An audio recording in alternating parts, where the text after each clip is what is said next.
article delves into the fascinating world of atoms, covering various topics from the CBSE Standard 12 syllabus, as well as IIT NEET physics and other state boards.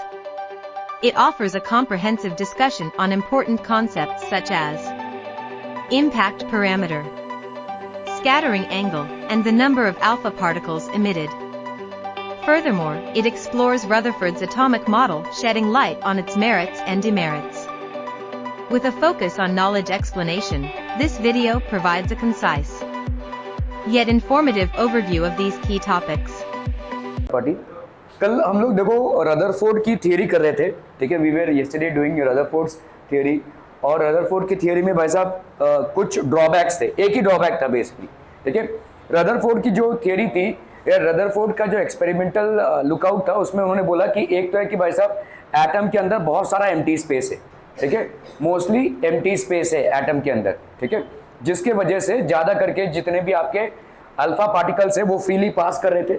दूसरा उनका क्या observation था भाई साहब कि आपका जो न्यूक्लियस है वो बहुत ही स्मॉल साइज है एटम का, ठीक है, बहुत ही स्मॉल साइज है, almost 1,000,000 times lesser than the size of the entire atom, ठीक है.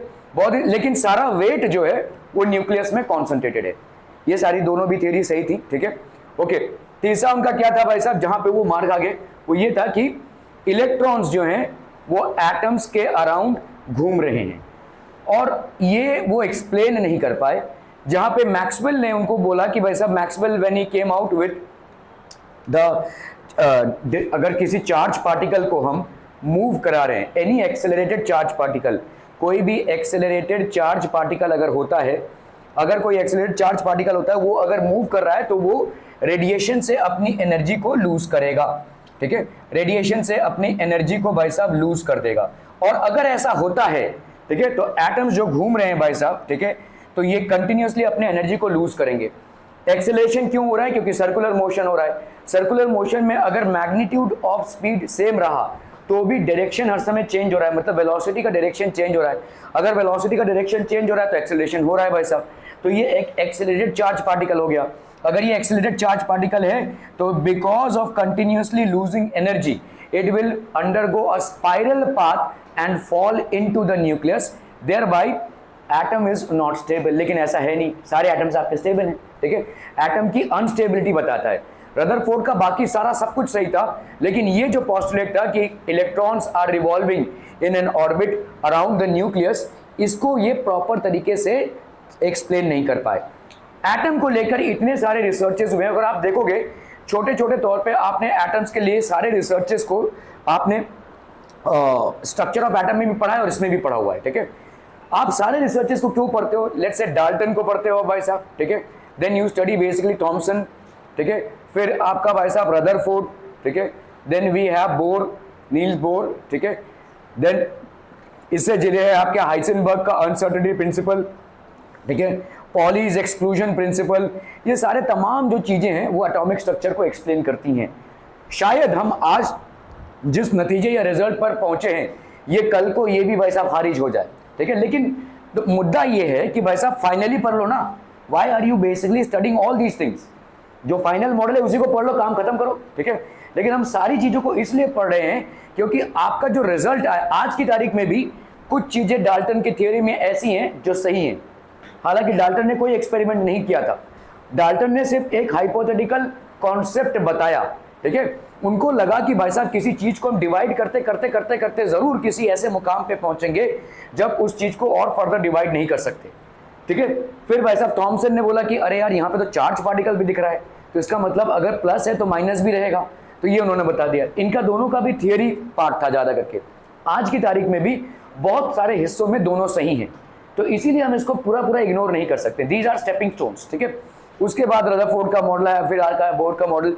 सो इस तरह से आपको सारे जो आज आपको एक कंसोलिडेटेड एटॉमिक स्ट्रक्चर की थियरी मिल रही है, इसमें सारे साइंटिस्ट का कंट्रीब्यूशन है, और हर एक साइंटिस्ट का जो भी फेलियर पॉइंट था आगे वाले साइंटिस्ट का वो सक्सेस पॉइंट हो गया. समझ में आ रहा है ये, ठीक है. जैसे थॉमसन के मॉडल में फेलियर पॉइंट क्या था कि भाई साहब आप बोल रहे हैं पॉजिटिव चार्ज में नेगेटिव चार्ज एम्बेडेड है. अगर ऐसा होता है तो ना ही पॉजिटिव चार्ज एग्जिस्ट करेगा और ना ही नेगेटिव चार्ज. यही बन गया भाई साहब रदरफोर्ड का सक्सेस मॉडल। तो रदरफोर्ड ने बोला कि भाई साहब कुछ तो ऐसा है कि पॉजिटिव और नेगेटिव चार्ज सेपरेटेड हैं, तो लेट्स परफॉर्म एन एक्सपेरिमेंट। और एक्सपेरिमेंट से ये पता चलता है कि पॉजिटिव चार्ज न्यूक्लियस के अंदर कॉन्सेंट्रेटेड रहता है, नेगेटिव चार्ज न्यूक्लियस को इंसर्कल करता हुआ जाता है। तो एक थियरी जो फेल होती है एक पर्टिकुलर साइंटिस्ट की, वही सक्सेसिव साइंटिस्ट का सक्सेस पॉइंट बन जाता है, ठीक है। तो इसी तरह से अभी रदरफोर्ड का फेलियर पॉइंट क्या था भाई साहब कि एक्सेलरेटेड मोशन में अगर चार्ज पार्टिकल्स मूव कर रहे हैं, they cannot sustain their energy levels, they will lose their energy levels, and if they are losing their energy levels, what will happen, they will not be able to sustain their circular path around the nucleus, and they will form a spiral path and eventually land up into the nucleus, thereby making the atom unstable, which is not the case because all atoms are stable, ठीक है। सो ये सारी, तो ये बन गया भाई साहब बोर का मॉडल, ठीक है। अभी बोर भाई साहब आके ये बोलते हैं, नील्स बोर, कि एटम्स के आजू बाजू जितने भी आपके सर्कुलर ऑर्बिट्स हैं ये फिक्स्ड हैं, these are stationary orbits and their energy levels are also fixed. So till the time an electron is in that energy level, neither it is not going to lose any energy, उसका कोई energy lose नहीं होगा। हाँ, अगर उसने energy gain किया तो देखो ऐसा है कि समझ लो ये आपका एक न्यूक्लियस है, ये हो गया भाई साहब एक फर्स्ट ऑर्बिट, ये हो गया आपका सेकंड ऑर्बिट। तो एक इलेक्ट्रॉन जो इसमें मूव कर रहा है इसका एक पर्टिकुलर एनर्जी लेवल है, क्लियर क्लियर क्लियर। जब तक ये इलेक्ट्रॉन इस ऑर्बिट में रहेगा और मूव करता रहेगा उसका रेडिएशन से एनर्जी लॉस नहीं होगा। तो मैक्सवेल की जो थियरी है which is applicable to all accelerated charge particles is not applicable to electrons which are moving in stationary orbits. ये आपका हो गया स्टेशनरी ऑर्बिट। तो जब तक वो स्टेशनरी ऑर्बिट में है तब तक वो एनर्जी लूज नहीं करेगा। ओके, अभी समझ लो इस एटम को आपने एनर्जी दे दी, ठीक है, एनर्जी दे दी। तो जैसी एनर्जी दोगे तो ये इधर से इधर टपकेगा, लेकिन इसका एक एनर्जी लेवल है, लेट्स से इसका एनर्जी लेवल है E1 और इसका एनर्जी लेवल है E2, ठीक है। जब तक वो इलेक्ट्रॉन को पर्याप्त मात्रा में एनर्जी E2 नहीं मिल जाता है तब तक वो वहीं पे रहेगा, it is not going to skip and jump to the next orbit, ठीक है। वो नेक्स्ट ऑर्बिट में तब तक नहीं रहेगा। तो इस वाले इलेक्ट्रॉन को इस वाले इलेक्ट्रॉन तक पहुंचने के लिए एडिशनल कितने अमाउंट ऑफ एनर्जी की जरूरत पड़ेगी, E2 माइनस E1।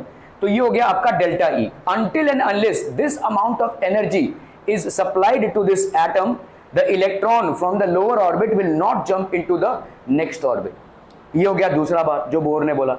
तीसरी बात क्या है भाई साहब, जब भी इलेक्ट्रॉन जंप करता है वो अनस्टेबल होता है, वो अपना घर छोड़कर आया है भाई साहब, ठीक है, ये अनस्टेबल होगा और वो फटाक से पीछे आएगा, ठीक है। चलो आज इसको आपने इतनी एनर्जी दे दी, इतनी एनर्जी गेन करने के बाद ये नेक्स्ट ऑर्बिट में जाएगा, लेकिन it will not be able to sustain its motion in the next orbit and hence it will fall back. और ये इंस्टेंटली होता है, within the fraction of a second, गया टपका फिर वापस, गया टपका फिर वापस, ठीक है, ऐसे होता रहेगा। जैसे उसको एनर्जी लेवल मिल जाती है वो भाई साहब ऊपर चला जाता है और ये फिर वापस आता है। ओके, अभी देखो अगर इसने डेल्टा एनर्जी E गेन करके E1 से E2 की तरफ मूवमेंट किया है, तो जब E2 से E1 की तरफ मूवमेंट करेगा तो उतना ही एनर्जी लूज करेगा, ठीक है, उतना ही एनर्जी जितना उसने एनर्जी गेन किया था इस लोअर ऑर्बिट से हायर ऑर्बिट में मूव करने के लिए, उतना ही एनर्जी वो लूज करेगा भाई साहब, ठीक है। और जब ये लूज करेगा this energy is emitted as radiation. ये भाई साहब आपका होता है प्लैंक्स कांस्टेंट और ये होती है फ्रीक्वेंसी, ठीक है। ये एनर्जी जो है तो रेडिएशन के हिसाब से एमिट होती है, ठीक है। तो आपके जो कलर रेडिएशंस दिखते हैं वो इसके वजह से दिखते हैं। That is what was able to be explained by Bohr. लेकिन बोर भी भाई साहब एक गलती कर गया। क्या गलती थी? उन्होंने ये सब जो एक्सप्लेनेशन दिया वो करेक्ट था, ठीक है, लेकिन एक गलती कर गए। वो गलती क्या थी भाई साहब? एनीवन? एटॉमिक स्ट्रक्चर में तो अभी तक आपको पीएचडी कर लेना चाहिए था। हाँ हाँ, प्लेसमेंट।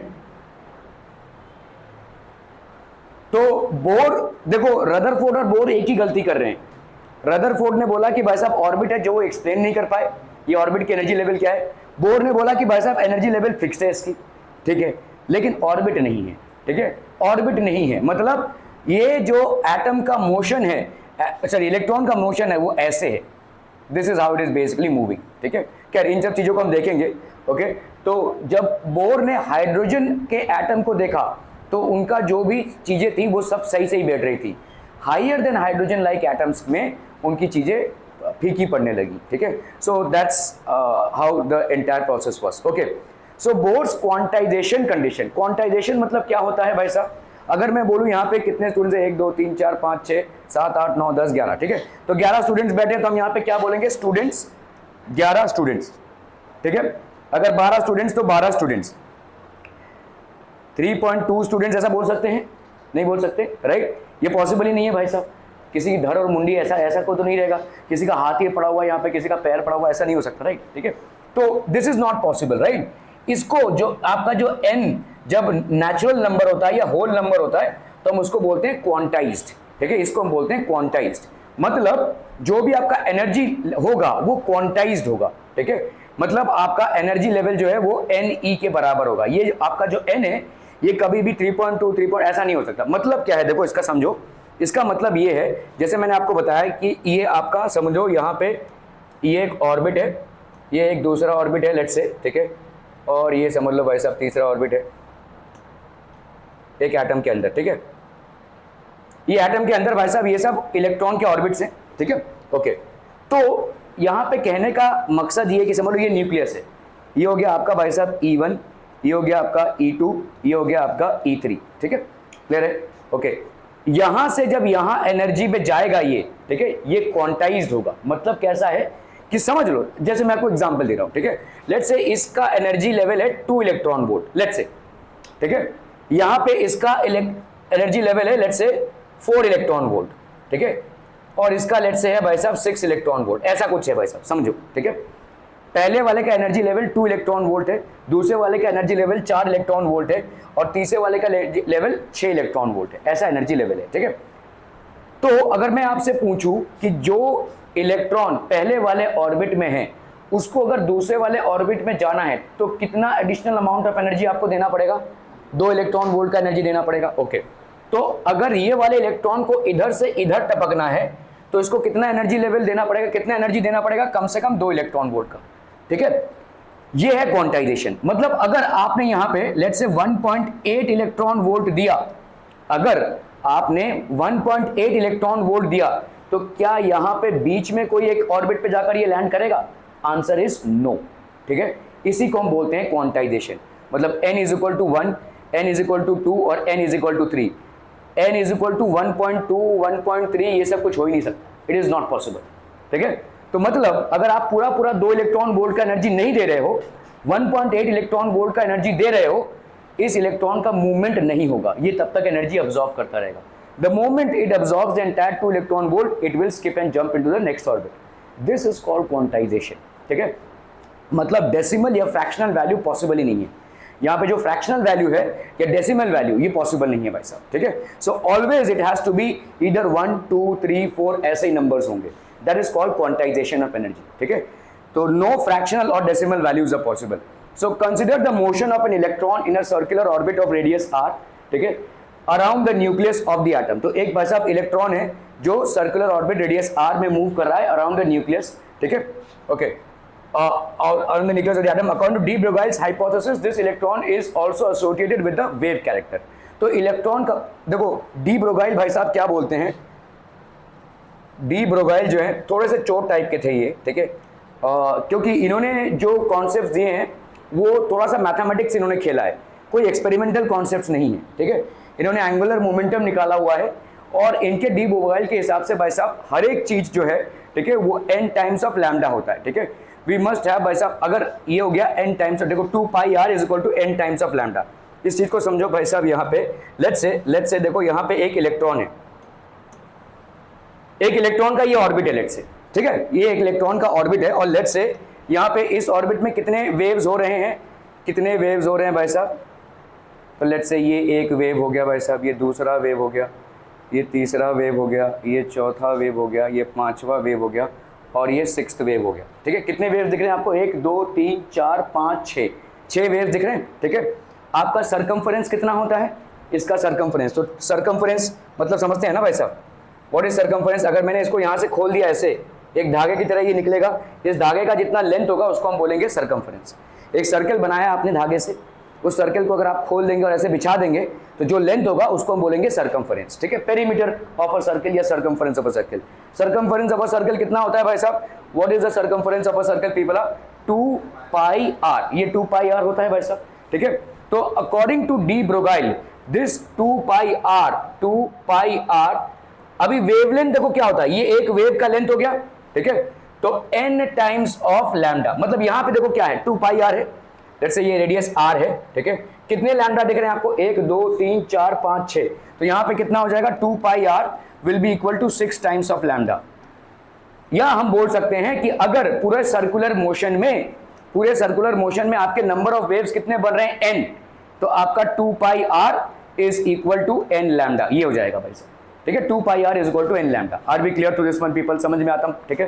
तो यहां पे consider the motion of an electron in a circular orbit of radius r around the nucleus of the, तो आप अगर देखोगे ये सारे इलेक्ट्रॉन्स हैं, ठीक है, ये पहले ऑर्बिट में, ये भाई साहब दूसरे ऑर्बिट में, ये तीसरे ऑर्बिट में, सारे इलेक्ट्रॉन्स जब मोशन कर रहे हैं they are basically doing a wave motion and they will be completing the wave, ठीक है। तो according to de Broglie's hypothesis this electron is also associated with wave character, hence a circular orbit can be taken to be stationary energy state only if it contains an integral number of de Broglie wavelengths। मतलब कैसा है कि ये जो orbit आपका बन रहा है, ध्यान देना इधर, ठीक है, ये जो आपका ऑर्बिट बन रहा है ये उसी रेडियस का बनेगा जिसमें आपका n लैम्डा सपोर्टेड हो। ओके, इसको समझो, लैम्डा मतलब वेवलेंथ, इलेक्ट्रॉन की एक अपनी वेवलेंथ है, ये कुछ भी हो सकता है, ठीक है। ओके, अगर मैं बोलूं कि भाई साहब यहां पे 2 pi r is equal to 3.2 lambda, तो ये पॉसिबल नहीं है। 3.2 लैम्डा, या समझ लो यहां पे हमने 6 लिया था, अगर मैं ऐसे बोलूं भाई साहब, जैसे इसमें 3.2 लैम्डा मतलब क्या हो जाएगा, देखो ये सर्कल है, ठीक है, ये एक वेव, ये दूसरा वेव, ये तीसरा वेव और ये 3.2 ऐसा वेव, मतलब पूरा वेव कंप्लीट नहीं हो रहा है, ये नहीं हो सकता, ठीक है। मतलब इलेक्ट्रॉन अगर घूम रहा होगा तो शुरू से अंत तक उसके सारे वेव्स कंप्लीट होंगे, दिस इज कॉल्ड क्वांटाइजेशन। समझ में आ रहा है ये, मतलब ये देखो एक वेव, दूसरा वेव और ये तीसरा वेव और 3.2 बोल रहे हो ना, तो वेव कंप्लीट नहीं हो पा रही है, लेकिन ऐसा सिचुएशन अराइज ही नहीं हो सकता, ठीक है। Either 2 pi r will be equal to the 2 pi r will be equal to n lambda where n is equal to 1 2 3 4, ऐसा ही होगा। It can not be 1.2, it can not be 2.3 और it can not B 3.4, इसको हम बोलते हैं quantization. Are we clear to this one people, हम समझ में आता है, ठीक है। तो आपका ये वेव जो है, तो इलेक्ट्रॉन अपने सर्कुलर मोशन में या अपने रेगुलर मोशन में, वेव मोशन में ये पूरा कंप्लीट करेगा। तो जितने भी आपको वेव्स दिखेंगे, all these waves will be complete, ये सारे वेव्स आपके कंप्लीट होंगे, कोई भी इनकम्प्लीट वेव नहीं मिलेगा जिसको आप 1.2 या 1.4 या 3.2 ऐसा कुछ लिख सके, ठीक है। आप इज दिस अंडरस्टूड? तो अगर इलेक्ट्रॉन न्यूक्लियस के आजू बाजू घूम रहा है तो वो वेव मोशन करेगा, और ये वेव मोशन का quantization will be equal to the circumference of the circular path. Clear है, ठीक है। तो ये आपका भाई साहब होता है। So according to de Broglie's hypothesis this electron is associated with wave character, ठीक है। Hence a circular orbit can be taken as a stationary energy state only if contains an integral number. यहां पे भाई साहब अगर integral number हो, मतलब n की वैल्यू जो होगी वो 1 2 3 4 5 6 ऐसा होगा, ठीक है। यहां पे देखो n की वैल्यू 1 है, देखो ध्यान से, ये आपका पहला वाला ऑर्बिट है, ये आपका एक वेव कंप्लीट हो रहा है, n की वैल्यू 1 है। दूसरे वाले ऑर्बिट में 2 वेव्स कंप्लीट हो रहे हैं, देखो एक और ये 2 वेव्स कंप्लीट हो रहे हैं, ठीक है। तीसरे वाले में आप देखो n इज इक्वल टू 3, तो ये एक वेव, ये दूसरा वेव और ये तीसरा वेव। यहां पे देखो ये एक वेव, ये दूसरा वेव और ये तीसरा वेव। क्या ये समझ में आ रहा है पीपल, ठीक है। सो आपका हमेशा ये जो n की वैल्यू है, this has to be 1 2 3, it can not be 1.2 1.8 और 2.3 और 4.5, ऐसा नहीं हो सकता, ठीक है। तो क्या ये circumference how is it equal to 2 pi r और how is equal to n lambda, is this clear people, हम समझ में आता हूं, बहुत बढ़िया, ठीक है। So only a certain number of de Broglie wavelengths would fit in the electron orbits. तो इसका मतलब कुछ स्पेशलाइज्ड नंबर इसमें फिट होंगे, है ना। Only a certain number of de Broglie wavelengths, ये जो n है ये स्पेशल वैल्यू होगा, 1 2 3 4 जो भी है, इसको ये इक्वेट कर रहा है, मतलब 2 pi is equal to n lambda कर रहा है। So only a certain number of de Broglie wavelengths would fit into the electron orbits and discrete standard wave, that is characteristic frequencies of wavelengths correspond to discrete orbits in Bose theory। मतलब आपका जो lambda है ये अलग अलग है, ठीक है, अलग अलग आपके ऑर्बिट्स के लिए अलग अलग है, अलग अलग एटम्स के लिए, समझ में आता हूं, ठीक है। सो आपका वेव मोशन हो रहा है, वैसा भी डी ब्रोगाइल का वेवलेंथ है, ठीक है। इनफैक्ट डी ब्रोगाइल क्या बोल रहा है कि हर एक चीज वेव मोशन में, कोई भी मूवमेंट जो हो रहा है वो वेव मोशन हो रहा है, ठीक है। जैसे अगर किसी क्रिकेटर ने 6 मारा तो ये जो बॉल गया ये भी एक्चुअली वेव मोशन है, ये भी एक्चुअली वेव मोशन है, लेकिन इसका वेवलेंथ इतना छोटा है कि हम उसको कैलकुलेट नहीं कर सकते, we can not basically calculate it, ठीक है। So that's how things are, okay.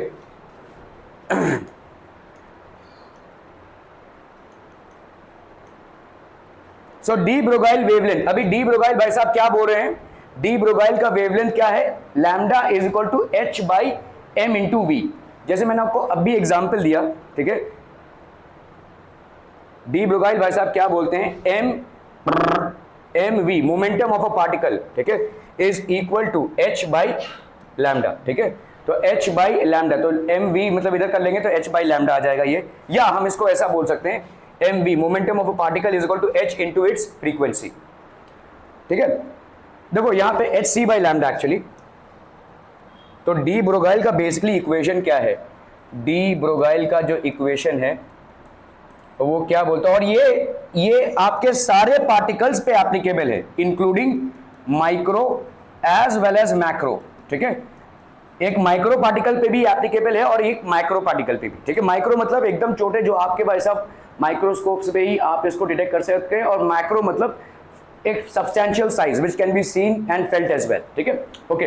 तो डी ब्रोगाइल का इक्वेशन क्या बोलता है, momentum is equal to h C by lambda, ठीक है, एच सी बाई लैम्डा, ये होता है भाई साहब आपका मोमेंटम, मतलब m v is equal to h C by lambda, ठीक है। M v is equal to h C by lambda, या आप इसको sorry momentum is equal to this, ठीक है। तो अभी हम यहाँ पे अगर किसकी बात कर रहे हैं, लैम्डा की बात कर रहे हैं, so lambda will be equal to h C by M v, ठीक है। सो यहाँ पे आपका जो लैम्डा है, this lambda will be equal to h by M v, I am sorry m v, ठीक है।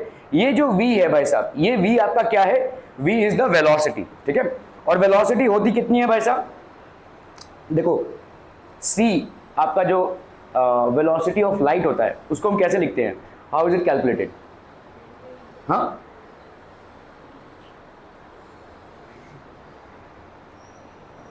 देखो अगर हमने लैम्डा लिया हुआ है, ये h बाई एम वी है, मतलब momentum of the particle is equal to h by lambda है, या हम इसको क्या मान सकते हैं भाई साहब, h 1 बाई लैम्डा, देखो 1 बाई लैम्डा, ठीक है, ये कितना हो जाएगा, ये 1 बाई लैम्डा है, so h by lambda is equal to m v, इस लैम्डा को अगर हमने इधर लिया so this will be h by M v. तो जैसे मैं आपको बोल रहा था कि अगर समझ लो आपने कोई क्रिकेट का बॉल लिया हुआ है, क्रिकेट के बॉल का वेट कितना होता है, हाउ मच इज इट, 500 ग्राम, 1200 ग्राम, क्या बात कर रहा, 1200 ग्राम का एक बॉल होता है, ओके चलिए ठीक है। तो आपका भाई साहब क्रिकेट बॉल है और इनके हिसाब से 1200 ग्राम होता है, 1200 ग्राम मतलब 1 किलो का बॉल हो जाएगा भाई साहब, 1 किलो का, 1 किलो का बट्टा फेंक के मारूंगा भाई साहब बेहोश हो जाएगा इंसान, मतलब सही 1 किलो का बट्टा देखा है जो दुकान में होता है, वो फेंक के मारूंगा वो बॉल, मुझे मालूम नहीं, आई डोंट नो, हो सकता है आप राइट हो।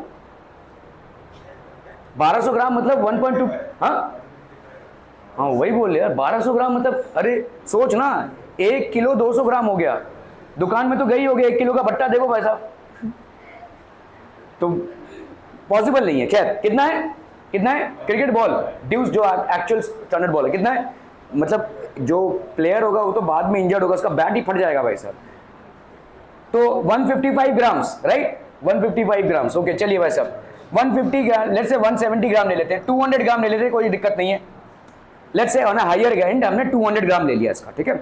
अभी 200 ग्राम मतलब कितना हो जाएगा, 200 बाई 1000 kg, ठीक है, तो आपका भाई साहब कितना हो गया, 0.2 kg हो गया, ठीक है। डी ब्रोगाइल का क्या कॉन्सेप्ट है कि वो सारे जितने भी आपके ऑब्जेक्ट्स हैं जो मूविंग स्टेटस में हैं उनके हिसाब से सब के सब वेव मोशन कर रहे हैं, और उन्होंने अभी क्या बताया भाई साहब, मोमेंटम क्या होती है, h बाई लैम्डा, है ना भाई साहब, ये होता है मोमेंटम, तो आपका वेवलेंथ क्या आ जाएगा, h by m into v, ठीक है, मोमेंटम आ जाएगा, सॉरी अपना लैम्डा आ जाएगा h बाई, ओके। अभी h है आपका प्लैंक्स कांस्टेंट, जिसकी वैल्यू कितनी होती है, 6.63 इंटू 10 रेज टू माइनस 35 है कि 34 है, देख लो भाई साहब ये 34 है ना, ओके चलिए ये हो गया, ठीक है। h की वैल्यू, m आपके हिसाब से अगर 200 ग्राम है तो हम इसको अगर कन्वर्ट करते हैं तो ये कितना आ गया भाई साहब 0.2, ठीक, ओके। वेलोसिटी, कितने ही वेलोसिटी से आप मार दोगे भाई साहब एक बॉल को, what will be the maximum velocity that you can attain? अरे टाइप करके देखो भाई साहब किसी क्रिकेटर का 6 की वेलोसिटी कितनी होती है, किसी 6 या 4 की वेलोसिटी कितनी होती है, लेट्स से 6 ह्यूज 6 की वेलोसिटी कितनी हो जाएगी?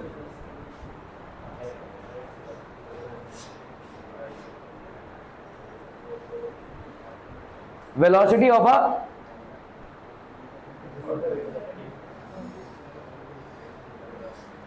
जल्दी जल्दी जल्दी,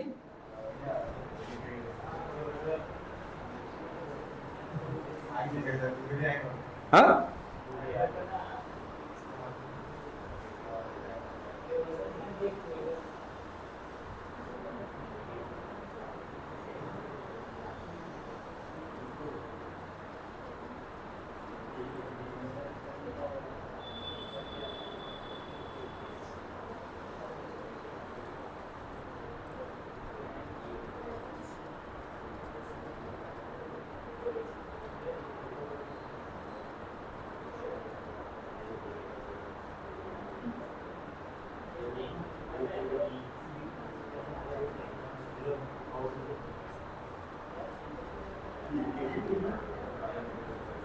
अप्रोक्सीमेटली 30 मीटर पर सेकेंड है, 30 मीटर पर सेकेंड है। चलिए 50 ले लेते हैं, बहुत जोर से गया रहेगा ये बॉल अगर, ठीक है, तो हमने 50 मीटर पर सेकेंड ले लिया यहाँ पे, ठीक है। लेट्स से हम ऐसे वेवलेंथ कैलकुलेट कर रहे हैं।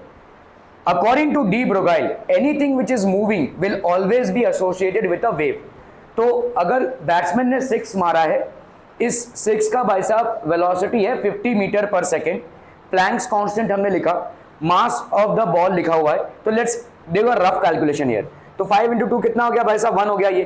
तो आपका ऊपर कितना आ जाएगा? 6.6 × 10⁻⁻34 मीटर।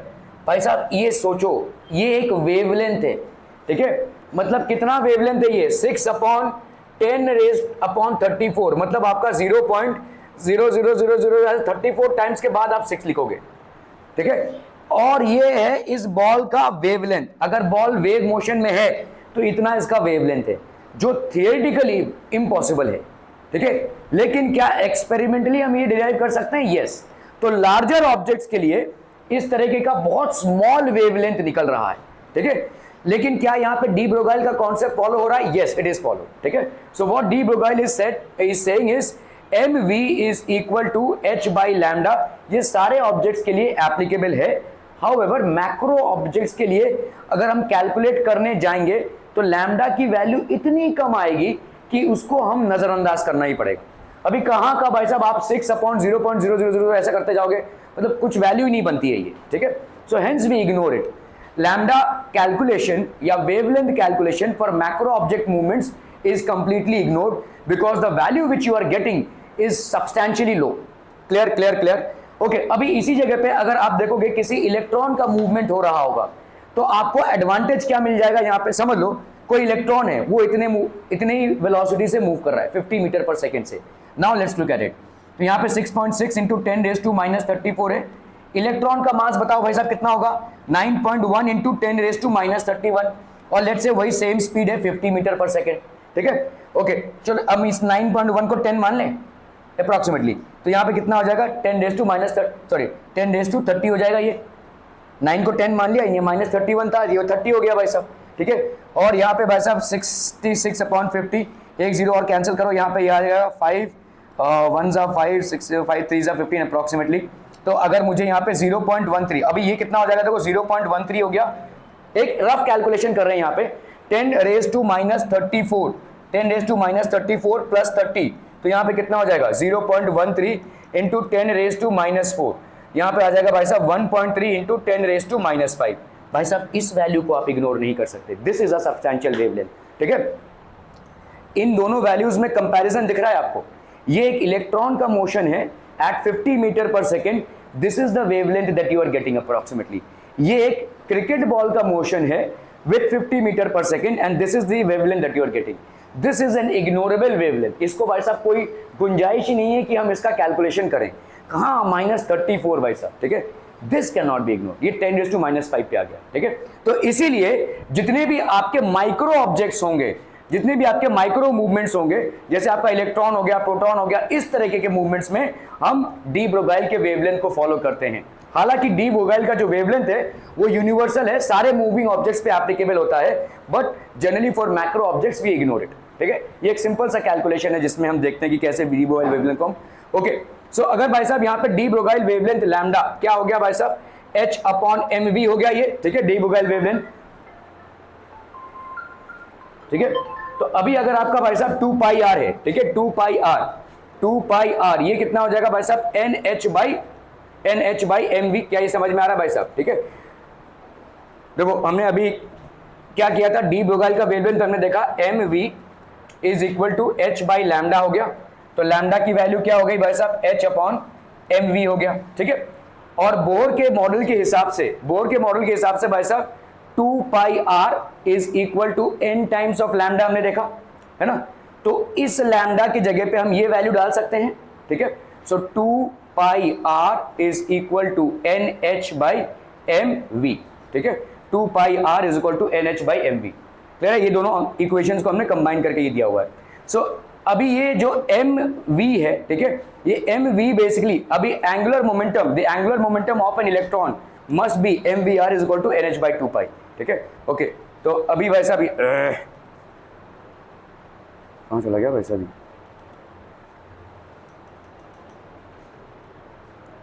ठीक है। एंगुलर मोमेंटम क्या है भाई साहब, mvr है, ठीक है, mvr। So angular momentum is mvr। अगर कोई इलेक्ट्रॉन भाई साहब एक ऑर्बिट में रोटेट कर रहा है तो उसका एंगुलर मोमेंटम होता है mvr, और ये mvr किसके बराबर होना चाहिए, NH/2π के बराबर होना चाहिए, ठीक है, NH/2π। देखो यहां पे अगर mv और r को कर लो ये वाला,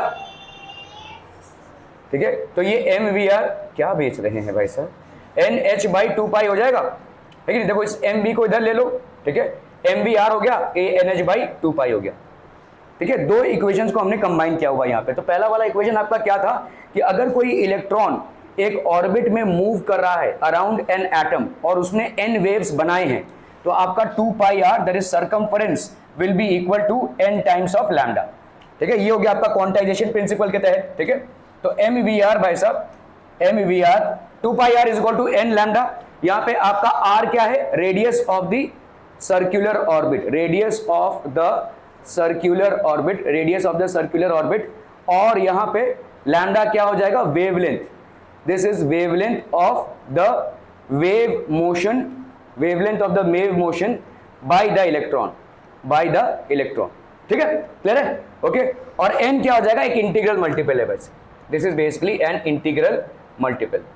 और आपका जो डी ब्रोगाइल का वेवलेंथ है, ठीक है, तो ये तो आपका सर्कुलर मोशन की वजह से हो रहा है। डी ब्रोगाइल का जो वेवलेंथ है वो क्या है, डी ब्रोगाइल के हिसाब से भाई साहब आपका mv is equal to h/λ, ठीक है, mv is equal to h/λ, या लैम्डा को हम क्या लिख सकते हैं, h/मोमेंटम। ये हो गया भाई साहब आपका डी ब्रोगाइल का कॉन्सेप्ट, ठीक है।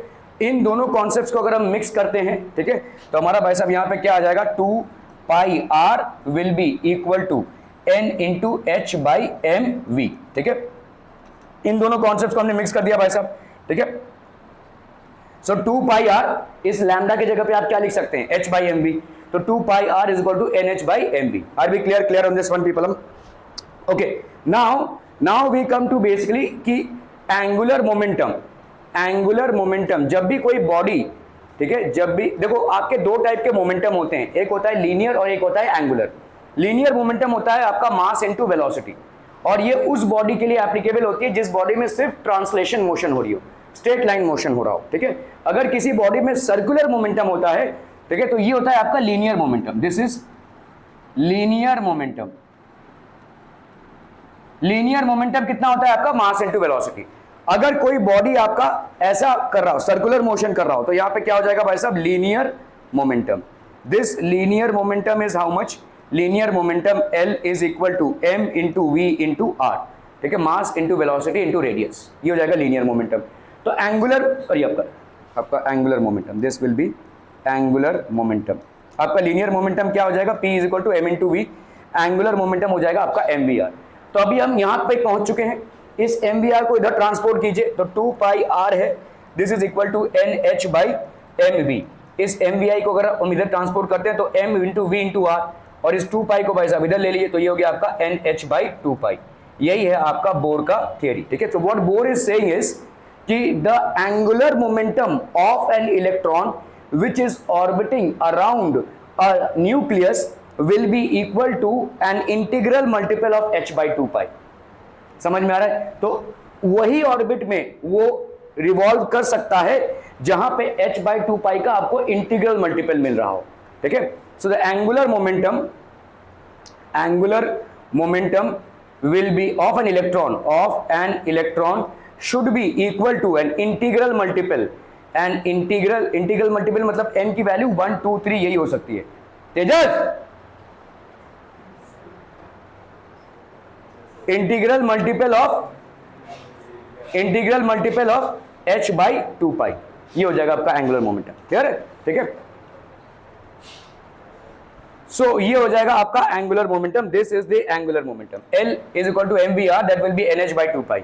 This is the famous Bohr's quantization condition for angular momentum, ठीक है। तो आपका ये क्वांटाइजेशन कंडीशन है फॉर एंगुलर मोमेंटम का। तो दो चीजों से ये फॉर्मूला आ रहा है आपका। एक तो ये कॉन्सेप्ट है कि भाई साहब आपका जो 2 पाई और r होता है वो n लैम्डा के बराबर होगा, और दूसरा है आपका डी ब्रोगाइल का कॉन्सेप्ट जिसके हिसाब से लैम्डा की वैल्यू होती है h बाई mv, ठीक है। इन दोनों कॉन्सेप्ट्स को मिलाकर आपका बोर का क्वांटाइजेशन मॉडल आता है which states that the angular momentum of an electron which is revolving in an orbit around the nucleus has to be an integral multiple of h by 2 pi, ठीक है। Okay, so this will be, so thus only those circular orbits can be allowed stationary states of an electron in which its angular momentum is an integral multiple of h by 2 pi। तो वही orbits allowed हैं जहां पे angular momentum h by 2 पाई के बराबर हो integral multiple में, ठीक है। तो ये जो हम स्टेशनरी ऑर्बिट्स की बात कर रहे हैं जहां पे इलेक्ट्रॉन के रिवॉल्व होने से उसका कोई भी लॉस ऑफ एनर्जी नहीं होता है, वो जो स्टेशनरी ऑर्बिट्स हैं दे विल बी व्हाट, एक ऐसे ऑर्बिट्स हैं जहां पे इलेक्ट्रॉन घूमते हुए जो एंगुलर मोमेंटम जनरेट कर रहा है उसकी value integral multiple of h by 2 पाई के बराबर, ठीक है। क्या ये समझ में आ रहा है? तो ये स्टेशनरी ऑर्बिट्स ऐसी मनगढ़ंत स्टेशनरी ऑर्बिट्स नहीं है। किसी न्यूक्लियस के आजू बाजू हम ऐसे ऑर्बिट्स ड्रॉ करते रहेंगे तो ऐसे ऑर्बिट्स में इलेक्ट्रॉन्स का रहना असंभव है। इलेक्ट्रॉन स्पेसिफिकली उसी ऑर्बिट में रहेगा जहां पे रेडियस कुछ ऐसा बनता हो ताकि इलेक्ट्रॉन का जो एंगुलर मोमेंटम जनरेट हो रहा है वो किसके बराबर हो, integral multiple of h by 2 पाई के। जब ये इक्वेशन फुलफिल होगी तो जो r होता है, जो रेडियस होता है जिस ऑर्बिट का, वही हो जाता है आपका स्टेशनरी ऑर्बिट। क्लियर है? समझ में आता है ये? ठीक है। Okay, so this is so integral multiple of, तो इलेक्ट्रॉन्स विल बी अलाउड और rather will be moving only in those orbits without losing their energy, which are supposedly known as the stationary orbits or which are known as the orbits in which they are not losing their energy, ठीक है। तो इन shells को जो हम बोलते हैं shells, electron shells जो होते हैं, where MVR, that is angular momentum, will be a integral multiple of h by 2 pi, ठीक है। h होता है आपका planks. Introduction. Today I'll teach you the topic structure of atom. Atoms are the fundamental units of matter. Everything around us is made up of atoms. A typical atom consists of a nucleus of protons and neutrons with electrons orbiting this nucleus. Sir, I have a question. All objects around us are made up of different materials. So how it is possible that atoms are fundamental unit of matter? Good question, Rakesh. As you know that all objects are made up of different material like plastic, rubber, iron, etc. They have different arrangement and types of molecules. And molecule is a group of two or more atoms. So the fundamental unit is atom. So students, let us discuss more about the atoms. Objectives. At the end of this lesson, you'll be able to know Thomson's model of atom, describe alpha particle scattering experiment, understand alpha particle scattering experiment, describe Rutherford's model of atom, define electron's orbit, analyze atomic spectra, describe Bohr's model of the hydrogen atom, know about energy levels of hydrogen atom, analyze line spectra of hydrogen atom, know about de Broglie's explanation of Bohr's second postulate. Thomson's model of atom. In 1898, J.J. Thomson suggested a model of atom, sometimes called plum pudding model. He supposed the atom to be full of some positive fluid, like a pudding, in which electrons were embedded like plumes in that pudding. The radius of this spherical model was about 10 raised to the power minus 8 centimeter. The total positive charge in the positive fluid was evenly and symmetrically balanced by the negative charges of the electrons. But this model was discarded because it failed to satisfy the result of the experiments performed by Rutherford.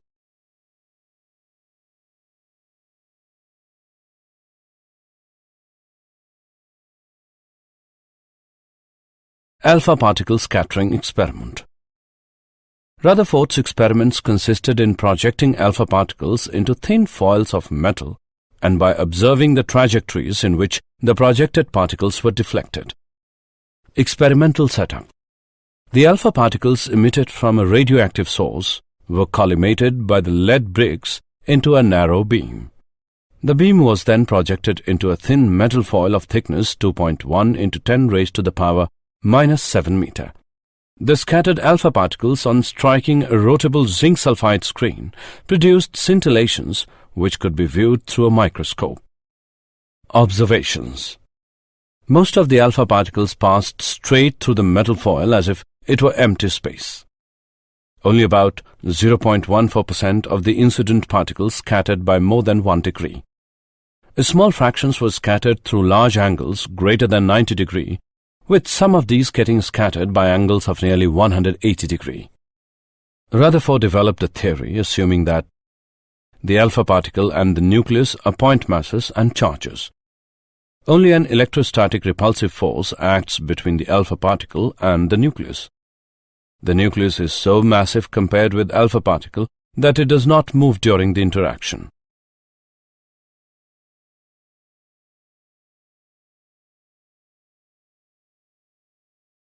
Alpha particle trajectory. Since the electrostatic force varies with 1 upon r square, the alpha particle's trajectory is hyperbola, where r is the instantaneous separation between alpha particle and nucleus. The perpendicular distance between the nucleus and the initial line of motion of an alpha particle is called the impact parameter. Rutherford calculated the number n theta of alpha particles per unit area that reach the screen at a scattering angle of theta and found that n theta is inversely proportional to sine theta upon 2 raised to the power 4. The distance of closest approach between the particle and the nucleus suggested the size of the nucleus to be about 10 raised to the power minus 14 meter to 10 raised to the power minus 15 meter. Any electrons belonging to the atom were assumed to be in the relatively charged volume outside the nucleus. With the atom being largely empty space, most alpha particles thus passed through the thin foil undeflected.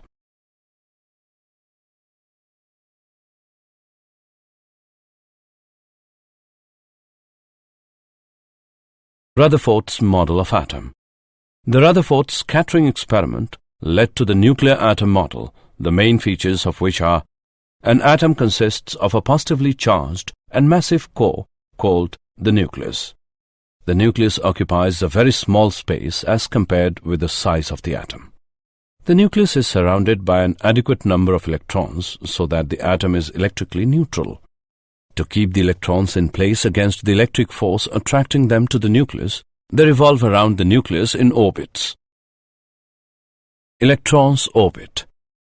The Rutherford nuclear model of the atom pictures the atom as an electrically neutral sphere consisting of a very small, massive and positively charged nucleus at the center, surrounded by the revolving electrons in their respective dynamically stable orbits. The electrostatic force of attraction between the revolving electrons and the nucleus provides the requisite centripetal force to keep them in their orbits. Fe is equal to Fc. Putting their respective values, we get mv square by r is equal to 1 upon 4 pi epsilon not E square upon R square.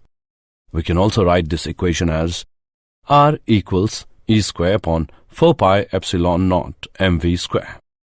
The kinetic energy and electrostatic potential energy of the electron in hydrogen atom are given by K equals 1 upon 2 mv square, which equals E square upon 8 pi epsilon naught r, and U is equal to minus E square upon 4 pi epsilon naught r. Thus, the total energy of the electron in a hydrogen atom is given by E as K plus U, which is equal to minus E square upon 8 pi epsilon naught r. The total energy of the electron is negative. It means that the electron is bound to the nucleus. Atomic spectra. An evacuated glass tube filled with a glass such as hydrogen can be made to emit electromagnetic radiation by applying a sufficiently large potential difference between two electrodes located within the tube. If the emitted lines are analyzed, a series of discrete lines are observed, each line corresponding to a specific wavelength. Such a series of bright lines on a dark background is called an emission line spectrum. When white light passes through a gas, the transmitted light consists of some dark lines. These dark lines are called the absorption line spectrum of the material of the gas. The group of lines in the visible region is known as the Balmer series. These lines can be described by equation 1 upon lambda equals r 1 upon 2 square minus 1 upon n square. Here value of n may be 3, 4, 5 and so on, where r is Rydberg constant having value 1.0973732 into 10 raised to the power 7 per meter. The other series of lines exist outside the visible region are Lyman series, which is given by 1 upon lambda equals r 1 upon 1 square minus 1 upon n square. Here value of n may be 2, 3, 4, 5 and so on. Paschen series, which is given by 1 upon lambda equals r 1 upon 3 square minus 1 upon n square. Here value of n may be 4, 5, 6, 7 and so on. Bracket series, which is given by 1 upon lambda equals r 1 upon 4 square minus 1 upon n square. Here value of n may be 5, 6, 7, 8 and so on. Pfund series, which is given by 1 upon lambda equals r 1 upon 5 square minus 1 upon n square. Here value of n may be 6, 7, 8, 9 and so on. Bohr model of the hydrogen atom. The basic postulates of the Bohr model of the atom are: the electron moves about the nucleus under the influence of the Coulomb force in special circular orbits called the stationary orbits. In these orbits, electron does not radiate electromagnetic waves, hence the atom is stable. The stationary orbits are those for which the angular momentum L of the electron is an integral multiple of h upon 2 pi. L equals nh upon 2 pi, where n is known as quantum number of the orbit and h is Planck's constant. If the electron makes a transition from one stationary orbit to another stationary orbit, it emits a photon of frequency nu given by EI minus EF upon h. Radii of the Bohr orbits of hydrogen atom. We know that for hydrogen atom, radius of circular orbit is given by E square upon 4 pi epsilon naught mv square. We have to find the radius of nth orbit that satisfy the Bohr quantization condition on angular momentum. Ln is equal to product of m, Vn and Rn, which equals to nh upon 2 pi, where n is equal to 1, 2, 3 and so on. And Vn is the speed of the electron in nth orbit.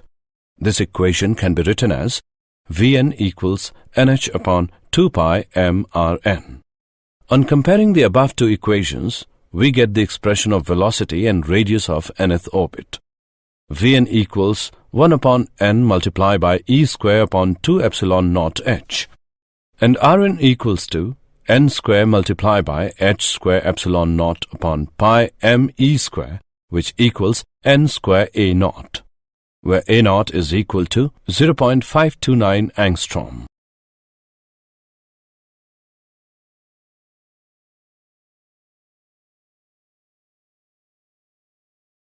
Energy levels for hydrogen atom.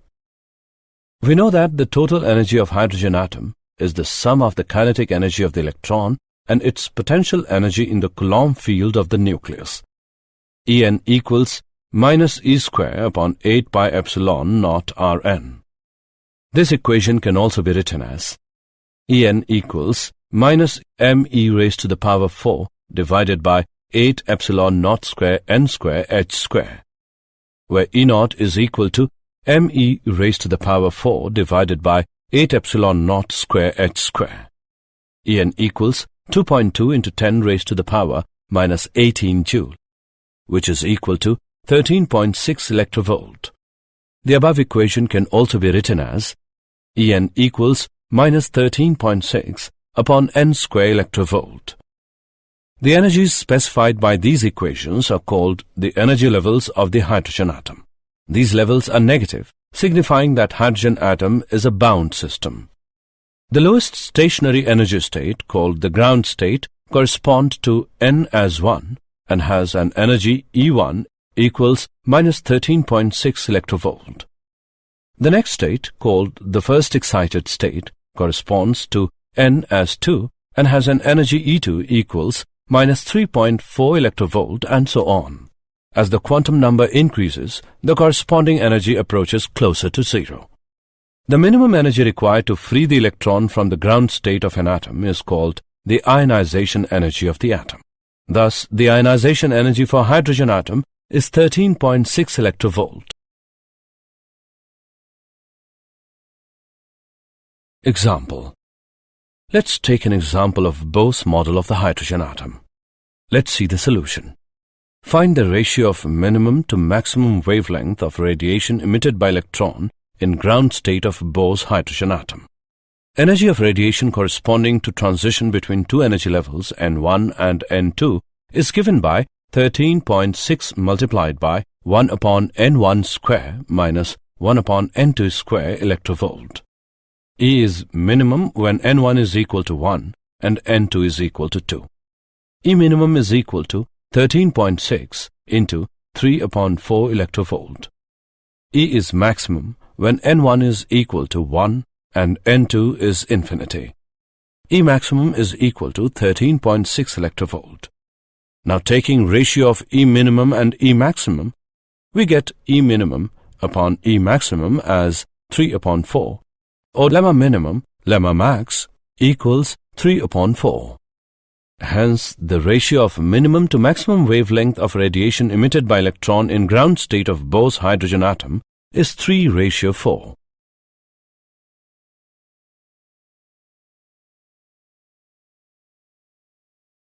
The line spectra of hydrogen atom.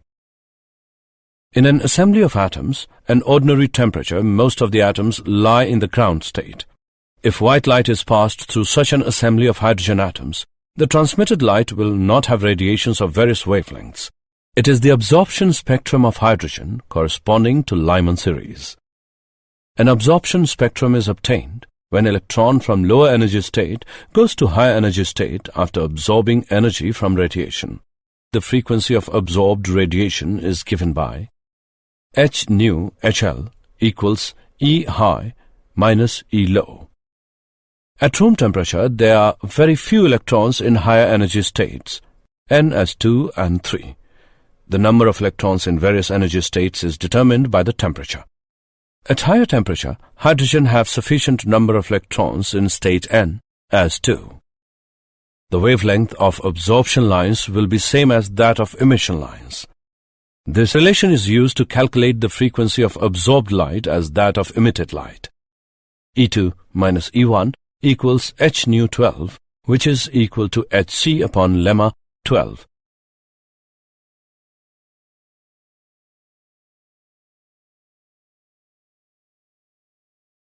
De Broglie's explanation of Bohr's second postulate of quantization.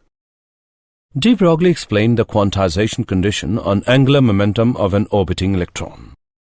According to de Broglie, when an electron is in a stationary orbit of an atom, it is in a kind of resonance.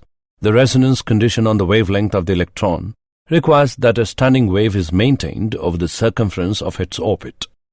Hence, the circumference of the electron's orbit contains an integral number of its de Broglie wavelengths.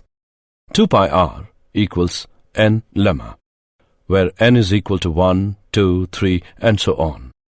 For an electron of mass m and speed v, the de Broglie wavelength is given by h upon mv. This may be written as mvr equals nh upon 2 pi. This is the Bose angular momentum quantization condition.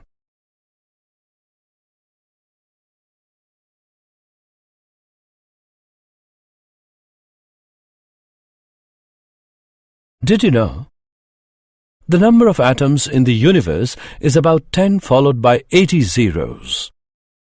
Under certain conditions, atoms can be split into over 200 kinds of short-lived subatomic particles. The particles of the nucleus are made from various even tinier particles called quarks. In the 1890s, scientists thought that atoms were solid like billiard balls and completely unbreakable.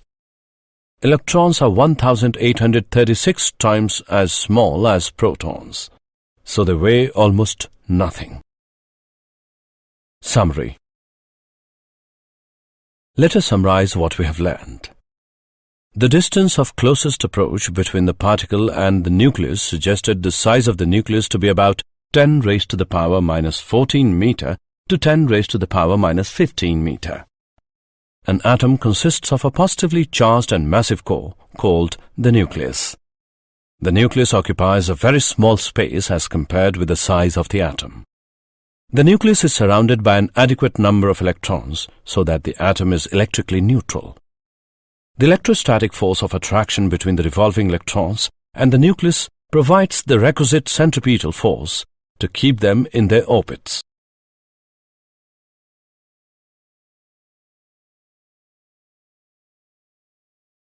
When white light passes through a gas, the transmitted light consists of some dark lines called the absorption line spectrum of the material of the gas.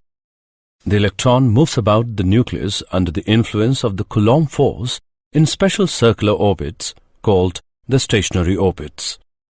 The minimum energy required to free the electron from the ground state of an atom is called the ionization energy of the atom. An absorption spectrum is obtained when electron from lower energy state goes to higher energy state after absorbing energy from radiation. Constant pi की value आपको मालूम है 3.14 या 22/7 whatever is applicable. ठीक है. Okay.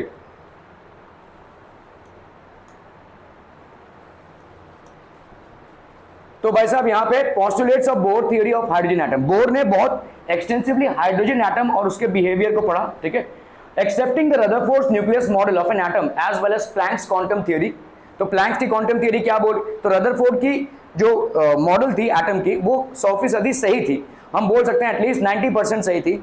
सिर्फ एक चीज को एक्सप्लेन नहीं कर पाए जो मैक्स प्लैंक ने पॉइंट आउट किया कि भाई साहब अगर तुम्हारा मूविंग चार्ज पार्टिकल है it should basically dissipate energy, and if it is losing energy it will not be able to sustain its original circular motion. It will form a rather spiral path and fall into the nucleus. Okay, which explains that, or which certifies that every atom has to be unstable, which is not the case. Okay.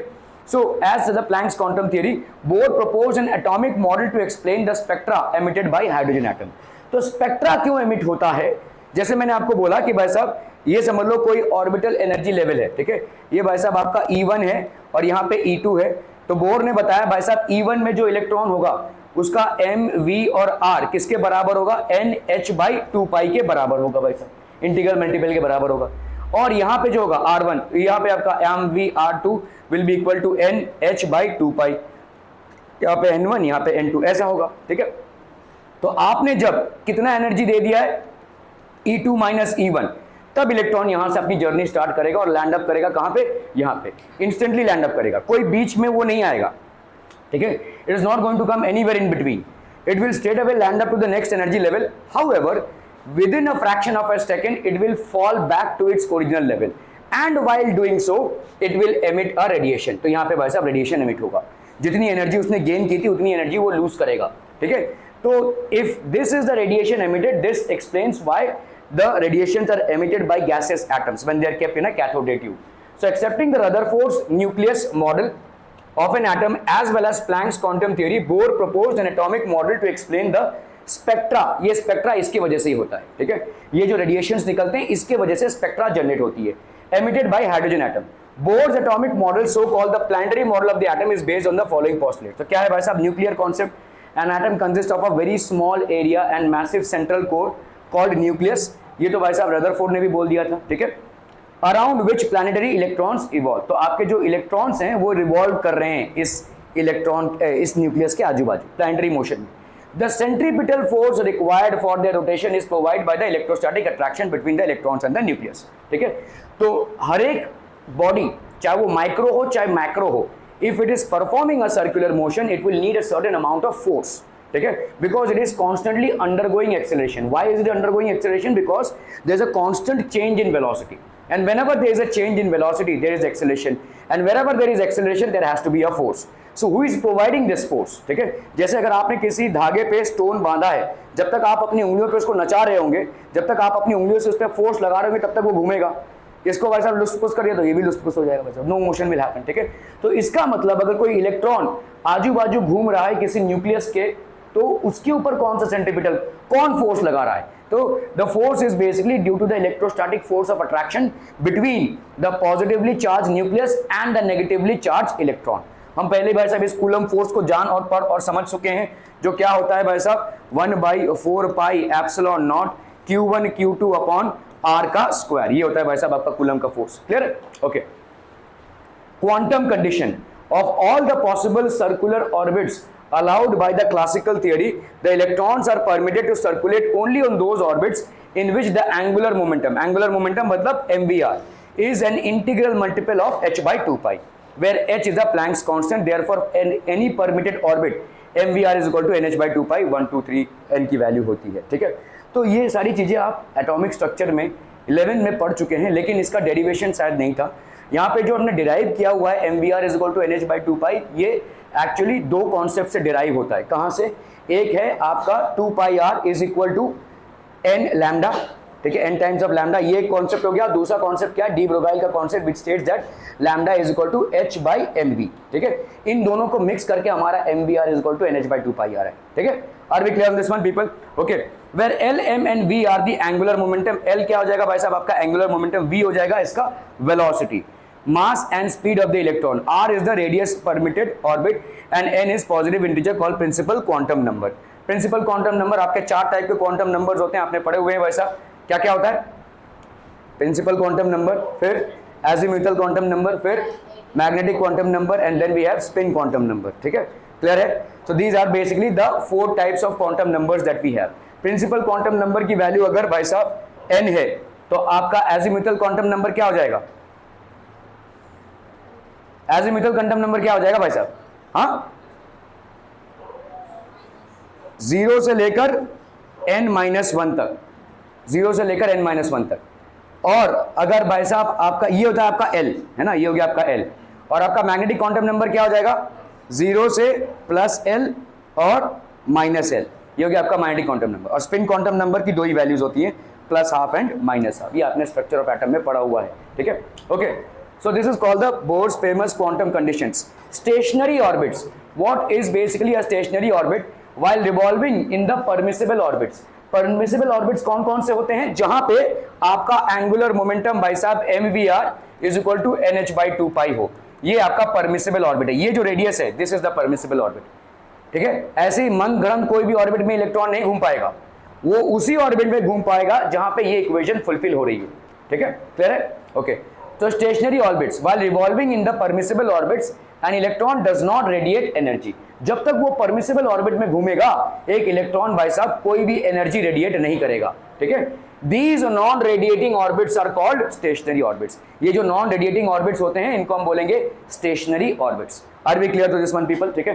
Frequency, अभी देखो जैसे ही आपका, मैंने जैसे बोला आपको भाई साहब, ये आपका एक इलेक्ट्रॉन E1 पे था और ये दूसरे ऑर्बिट में गया E2 पे. कब जाएगा यू? जब इसको पर्याप्त मात्रा में एनर्जी मिल जाएगी. पर्याप्त एनर्जी कितनी होगी? E2 - E1. और ये कहीं बीच के ऑर्बिट में नहीं आएगा, ये सीधा वहीं पे टपकेगा. जब तक इसको इतनी एनर्जी नहीं मिलेगी, ये अपनी जगह से नहीं हिलने वाला. ठीक है, तो it has to acquire this amount of energy. The moment it happens, it will skip and land into the next orbit, but it will not be able to sustain itself and it will fall back into the origin orbit, and while doing so it will emit the radiation which it had absorbed. तो ये आ गया भाई साहब आपका h into frequency, h into frequency, this will be equal to E2 minus E1. ठीक है, ये हो गया आपका एनर्जी. ठीक है, okay, this is Bohr's famous frequency condition. तो किस फ्रीक्वेंसी का रेडिएशन एमिट होगा, वो होगा h into frequency will be equal to E2 minus E1.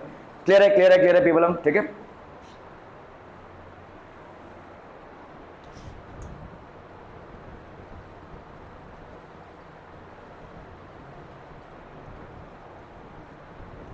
so Bohr's theory of hydrogen atom, radii of permitted orbits. ठीक है, according to Bohr's theory, a hydrogen atom consists of a nucleus with a positive charge Ze and a single electron of charge minus E. ठीक है, which revolves around it in a circular orbit of radius r.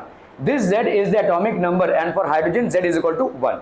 Thus the electrostatic force of attraction between the nucleus and the electron, ये कितना हो जाएगा भाई साहब, Ze है, और यहाँ पे इलेक्ट्रॉन हो गया K इंटू के, मतलब हो गया 1/4 pi epsilon naught Ze into E upon R का स्क्वायर. ठीक है, और यही भाई साहब आपको mv स्क्वायर दे रहा है, तो r की वैल्यू कितनी हो जाएगी, के जेड ई का स्क्वायर बाई mv स्क्वायर. कोई समझ में आया, नहीं समझ में आया?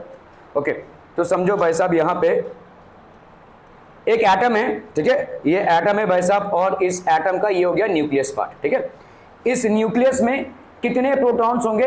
देखो एटम का आपको मालूम है, समझ लो ये एटम है, ये एटम है ए, इसका होता है भाई साहब एक एटॉमिक नंबर और एक होता है भाई साहब atomic mass number. So let's say we consider this to be, let's say हमने इसको मान लिया कोई एटम है x. ठीक है, उसका ये एटॉमिक नंबर है, और ये क्या हो गया भाई साहब atomic mass number. Atomic mass number क्या होता है, mass of protons plus neutrons. Atomic number क्या होता है भाई साहब, ईदर प्रोटॉन्स और इलेक्ट्रॉन्स. ठीक है, क्लियर है?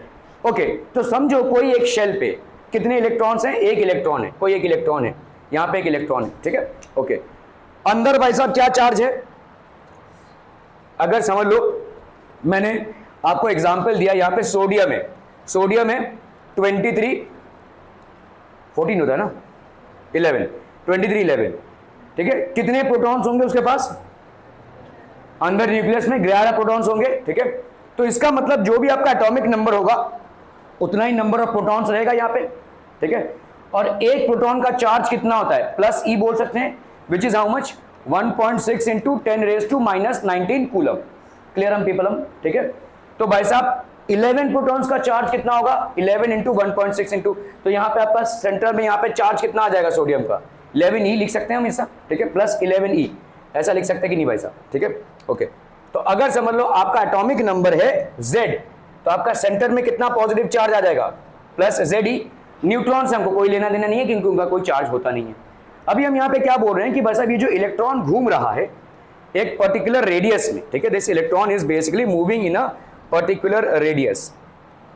ये इलेक्ट्रॉन भाई साहब एक रेडियस r में घूम रहा है. ठीक है, इस इलेक्ट्रॉन को घूमने के लिए जो फोर्स मिलता है वो कहां से मिल रहा है, इन दोनों के बीच में जो इलेक्ट्रोस्टैटिक फोर्स ऑफ अट्रैक्शन है उससे मिल रहा है. ठीक है, इन दोनों के बीच में इलेक्ट्रोस्टैटिक फोर्स ऑफ अट्रैक्शन क्या हो जाएगा, कूलम्स लॉ के हिसाब से force between two charge particles, that is अगर एक का चार्ज है Q1 और दूसरे का चार्ज है Q2, तो इलेक्ट्रोस्टैटिक फोर्स ऑफ अट्रैक्शन कितना हो जाएगा, 1/4 pi epsilon not Q1 Q2 upon r का स्क्वायर. ये हो जाएगा फोर्स. ठीक है, क्लियर है, क्लियर है? ओके, तो Q1 यहाँ पे कितना हो गया, Ze लिख सकते हैं हम. ठीक है, चलिए भाई साहब 1/4 पाई एप्सिलॉन नॉट, ये हो गया आपका Ze. Q2 कितना हो जाएगा, एक इलेक्ट्रॉन का चार्ज. ठीक है, तो यहाँ पे हमने E लिख दिया. क्लियर है, क्लियर है? माइनस होना चाहिए, लेकिन देखो चार्ज जो होता है वो आपका एक स्केलर क्वांटिटी है. ठीक है, किसी फोर्स में अगर आप प्लस या माइनस लिख देंगे तो बहुत सारी चीजें हो जाएंगी.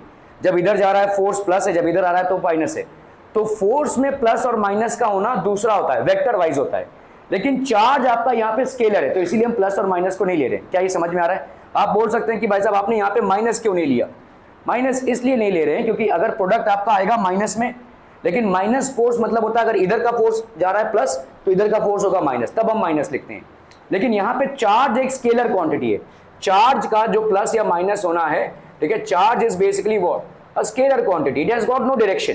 चार्ज का कोई डायरेक्शन नहीं होता है. ठीक है, ओके, तो हम इसीलिए इस माइनस को इग्नोर कर रहे हैं। Okay, so what do we get, यहाँ पे जेड ई हो गया क्या आपका Q1, और ये इसके जगह पे हमने लिखा E अपॉन लेट से R का स्क्वायर। तो यहाँ पे कितना हो गया भाई साहब, 1/4 pi epsilon not Z E का स्क्वायर अपॉन R का स्क्वायर।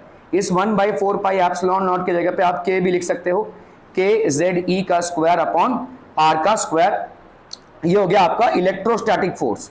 यही इलेक्ट्रोस्टैटिक फोर्स आपके इलेक्ट्रॉन को फोर्स प्रोवाइड कर रहा है to move in a circular motion. ठीक है, यही electrostatic force is providing the force to the electron to move in a circular motion. तो आपका भाई साहब सर्कुलर मोशन में सेंट्रीपिटल फोर्स कितना होता है, mv²/r।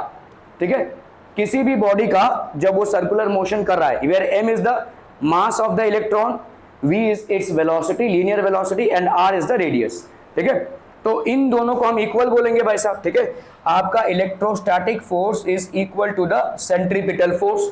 तो अगर हम यहां पे करते हैं k जेड ई का स्क्वायर अपॉन r का square, this will be equal to mv²/r। ठीक है, कैंसलम। ठीक है, k जेड ई का स्क्वायर ये हो गया भाई साहब आपका। ठीक है, इसमें से आप भाई साहब वेलोसिटी को निकाल सकते हो, अलग अलग चीजों को निकाल सकते हो, मास भी निकाल सकते हो यहाँ पे। ठीक है, तो आपका भाई साहब यहाँ पे this is what it is. तो अगर हमने यहाँ पे r को निकाला देखो, ठीक है, सो यहाँ पे कितना आया आपका, देखो k जेड ई का square upon r, this is equal to mv का स्क्वायर। इस r को हम यहाँ पे लेकर जाते हैं तो what do we get, k Z E का स्क्वायर अपॉन m। ठीक है, ये हो गया भाई साहब आपका radius of the orbit in which the electron is revolving. और इसको अगर आप एक्सपैंड करोगे तो क्या हो जाएगा, इस k की जगह पे आप क्या लिखोगे भाई साहब, 1/4 पाई एप्सिलॉन नॉट, z की जगह पे भाई साहब एटॉमिक नंबर, e की जगह पे 1.6 इंटू 10⁻⁹। ठीक है, upon mass of the electron. क्या ये समझ में आ रहा है भाई साहब? कुछ चीजें यहाँ पे हमको मालूम है। 1/4 पाई एप्सिलॉन नॉट कितना हो जाएगा, 9 इंटू 10⁻⁹। z होता है भाई साहब एटॉमिक नंबर। ठीक है, ये अलग अलग एटम्स के लिए अलग अलग होगा। ठीक है, ये तो होगा आपका एटॉमिक नंबर। E होता है भाई साहब आपका, यहाँ पे E का स्क्वायर आया था ना। ठीक है, ये हो जाएगा कितना, 1.6 इंटू 10⁻⁻⁹ का square upon mass of the electron कितना हो जाएगा भाई साहब, 9.1 इंटू 10⁻⁻31। ठीक है, क्लियरम पीपलम। ठीक है, सो ये हो जाएगा भाई साहब आपका रेडियस, k जेड ई का स्क्वायर अपॉन mv का स्क्वायर। कुछ याद करने की इसको जरूरत नहीं, क्योंकि याद करेंगे आप तो कहीं पे ई स्क्वायर की जगह पे ई लिख देंगे। ठीक है भाई साहब, के को ऊपर लिखना था नीचे लिख देंगे, ऐसा हो सकता है। मुझे नहीं लगता कि 1 सेकंड से भी ज्यादा लगेगा आपको इस फॉर्मूला को डिराइव करने के लिए।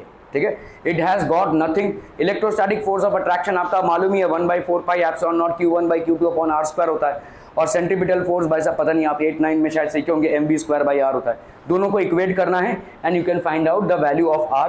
जो आप वैल्यू फाइंड आउट करेंगे ये एकदम अप्रोक्सीमेट और मतलब प्रिसाइज होगा, इस पे आप वैल्यूज डाल सकते हैं। ठीक है, where m is the mass of the electron and v is its speed in an orbit of radius r। ठीक है, क्लियरम, बहुत बढ़िया भाई साहब। ठीक है, तो अभी हम आते हैं भाई साहब बोर के क्वांटाइजेशन थियरी में, जिसमें क्या बोला जा रहा है, mvr is equal to nh/2 pi.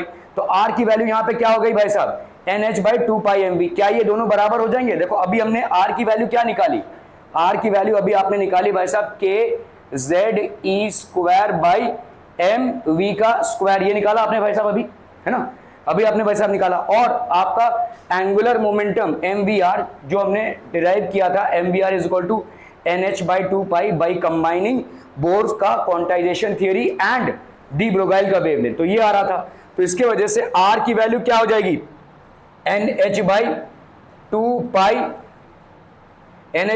Pi MV। ठीक है, तो आपका भाई साहब ये वाला R और ये वाला R भाई साहब बराबर हो जाएगा k जेड ई का स्क्वायर बाई MV का square, this will be equal to NH/2 pi MV। ये m और m भाई साहब कैंसिल, ये v और ये v भाई साहब कैंसिल। ठीक है, तो आपका भाई साहब यहाँ पे दिस वुड बी द, तो आपका v यहाँ पे आप निकाल सकते हैं, एक v बच गया है यहाँ पे। So NHV is equal to 2 pi k Z E का स्क्वायर। ये v की वैल्यू अगर आप निकालोगे तो कितना आ जाएगा, 2 पाई k जेड ई का स्क्वायर अपॉन NH। ये हो गया आपका v का वैल्यू। ठीक है, 2 पाई k जेड ई का स्क्वायर अपॉन NH। ठीक है, सब्स्टिट्यूटिंग दिस वैल्यू, अभी अगर भाई साहब हम इसी वैल्यू को डालते हैं, ठीक है, आर के कैलकुलेशन में, ठीक है, आर के कैलकुलेशन में हमने देखो आर लिखा था NH/2πmv लिखा था, ठीक है, तो R is equal to NH/2πm। इस V की जगह पे भाई साहब आप क्या डालोगे, 2πkZe², और ये NH ऊपर चला जाएगा भाई साहब, है कि नहीं, ये NH ऊपर, ये भाई साहब क्या हो जाएगा, ये आपका NH ऊपर चला गया, ठीक है, ओके, तो यहां पे कितना आ जाएगा, N और N हो गया N² H² अपॉन 4π का स्क्वायर, ये हो गया 4π का स्क्वायर MKZE का स्क्वायर, ये हो गया आपका R, ठीक है, N² H² 4π² MKZE का स्क्वायर। तो बहुत ध्यान से देखना भाई साहब, ध्यान हटा तो दुर्घटना घटा भाई साहब। R इज इक्वल टू यहां पे क्या है देखो, N² H² 4π² MKZE का स्क्वायर, ठीक है। कौन कौन सी चीज यहां पे वेरी होगी, हर ऑर्बिट के हिसाब से कौन सा चीज वेरी होगा, n, ठीक है, तो n आपका एक वेरिएबल फैक्टर हो गया भाई साहब, यहां पे n आपका एक वेरिएबल फैक्टर हो गया, h तो भाई साहब कांस्टेंट ही रहना है 6.6 × 10⁻34, ठीक है, 4 कांस्टेंट रहना है, पाई कांस्टेंट रहना है, m मास ऑफ इलेक्ट्रॉन ये भी कांस्टेंट रहना है 9.1 × 10⁻31, k 1/4πε0 जिसकी वैल्यू क्या होती है 9 × 10⁹, ये भी कांस्टेंट, z चेंज होगा एज पर एटम, ठीक है, तो ये आपका भाई साहब एक और वेरिएबल फैक्टर हो गया, ठीक है। और आपका E² ये कितना होगा 2.56 × 10⁻38, 1.6 × 10⁻13 का -19 का स्क्वायर कर रहे हैं। तो इतना पोर्शन अगर आप देखोगे, ये वाला जो पोर्शन है इसकी वैल्यू अगर हम याद कर ले तो बार बार ये लिखने का कोई मतलब ही नहीं। और आप यहां पे क्या लिख सकते हैं, n², ये पूरे को अगर हमने कांस्टेंट मान लिया, this will B n² upon z, है कि नहीं, हम लिख सकते हैं इसको n² अपॉन z। और ये k की वैल्यू अगर हम देखें, k कोई भी कांस्टेंट है, कैपिटल कांस्टेंट, इसकी वैल्यू कितनी हो जाएगी, h² upon 4π² mk, that is 1/4πε0 upon into E², ठीक है, क्लियर है, are we clear on this one people. यहां पे फॉर्मूलेज आपको बहुत कॉम्प्लिकेटेड लग रहे होंगे, और मेरे हिसाब से एक को भी याद करने की कोशिश मत कीजिए, ये सब में आप कहीं ना कहीं गड़बड़ाएंगे।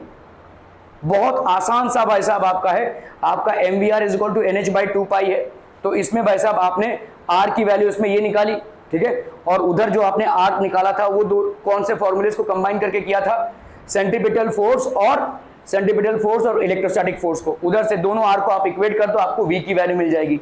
अभी किसी एक इक्वेशन में R is equal to NH/2π ये डाल दोगे तो आपको ये मिल जाएगा। क्या कोई यहाँ पे इस प्रोसेस को समझ रहा है, ठीक है भाई साहब, देखो एक इलेक्ट्रॉन रिवॉल्व हो रहा है, इन अ रेडियस ऑफ r, तो इस पे सेंट्रीपिटल फोर्स कितना लग जाएगा, सेंट्रीपिटल फोर्स हो जाएगा आपका mv²/r, where m is the mass of the electron, ठीक है। तो आप यहाँ पे सेंट्रीपिटल फोर्स की बात कर रहे हैं, ये सेंट्रीपिटल फोर्स हो गया भाई साहब, where m is the mass of the electron, v is its velocity and r is the radius in which it is revolving. Electrostatic force क्या हो जाएगा भाई साहब, electrostatic force will be 1/4πε0 z e into E/r, है ना, r का square, ठीक है। सो ये हो गया आपका ZE²/4πε0 r का स्क्वायर, ये हो गया इलेक्ट्रोस्टैटिक फोर्स, ठीक है।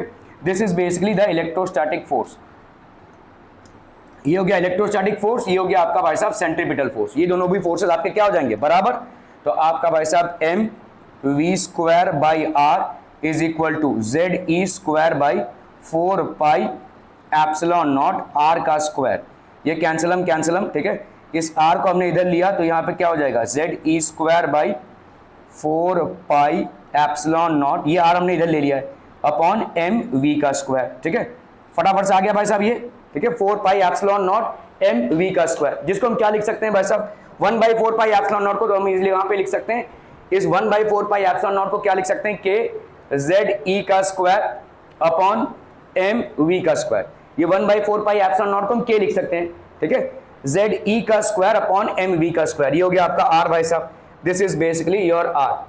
Clear people, okay. अभी हम आते हैं भाई साहब बोर के मॉडल में क्या बोला जा रहा है, angular momentum MVR is equal to NH/2 pi. फटाफट से इसका पूरा प्रोग्राम देख लो कैसे इसको डिराइव करना है। तो यहां पे R की वैल्यू कितनी हो जाएगी, NH/2 पाई mr, ठीक है, NH/2 पाई mr हो गया भाई साहब, NH/2 पाई mr। ये वाला R और ये वाला R ऑब्वियसली बराबर होगा, ठीक है। तो हम यहां पे क्या लिख सकते हैं, KZE का स्क्वायर अपॉन mv का स्क्वायर, इसके बराबर, that is this will be equal to NH/2 pi mr, ठीक है, क्लियर है। m कैंसल हम, ठीक है, और क्या हो जाएगा भाई साहब, हम यहां पे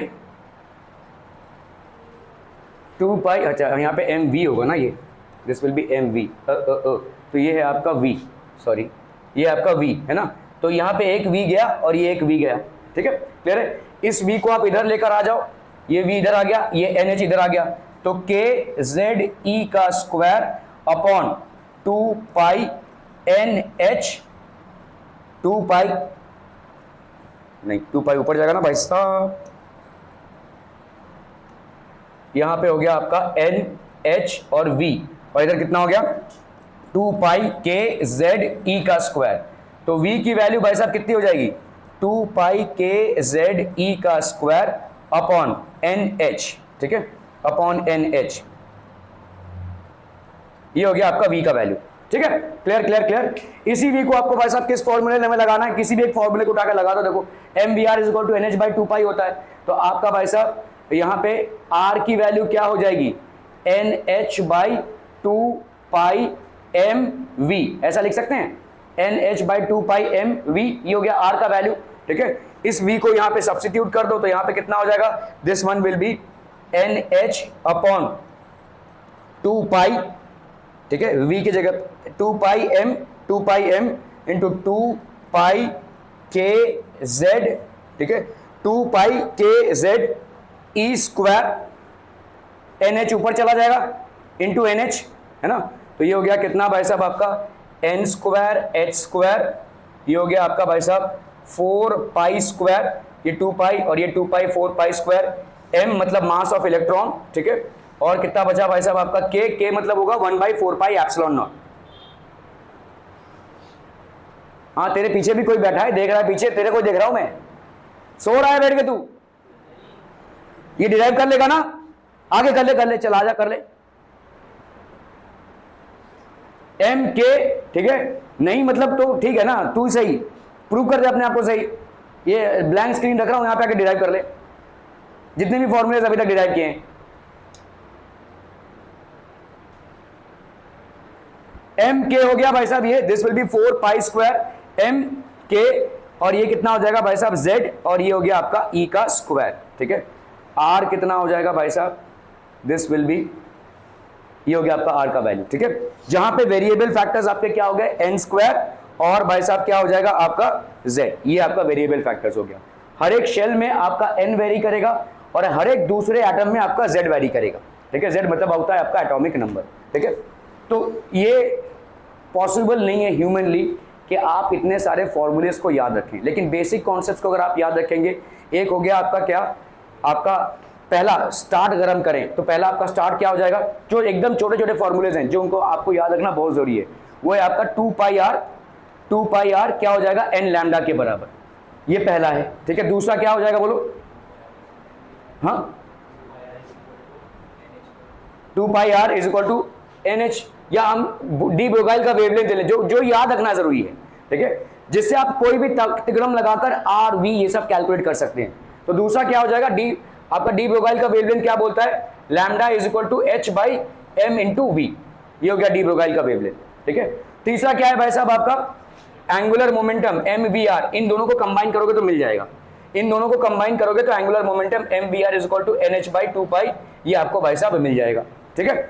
इसके बाद तीसरा वाला क्या आपको अप्लाई करना है, आपको अप्लाई करना है भाई साहब centripetal force is equal to electrostatic force, मतलब mv square by R is equal to mv square by R will be equal to आपका कितना हो जाएगा 1/4 पाई एप्सिलॉन नॉट या k इंटू जेड ई का स्क्वायर बाई आर का square, इसको apply करना है, ठीक है। सेंट्रीपिटल फोर्स और इलेक्ट्रोस्टैटिक फोर्स आपके बराबर हो जाएंगे, इससे आप r और v को वैल्यू को सब्स्टिट्यूट करके निकाल सकते हैं, ठीक है। क्लियर है भाई साहब यहाँ पे, ओके।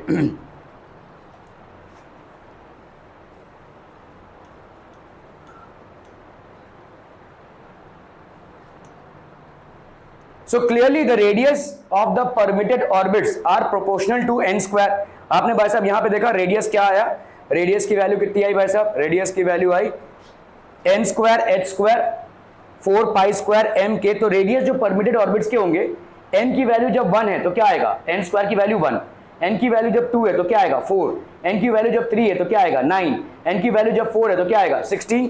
तो वही यहां पे बोला जा रहा है, देखो ठीक है, that is the same thing that is being said here.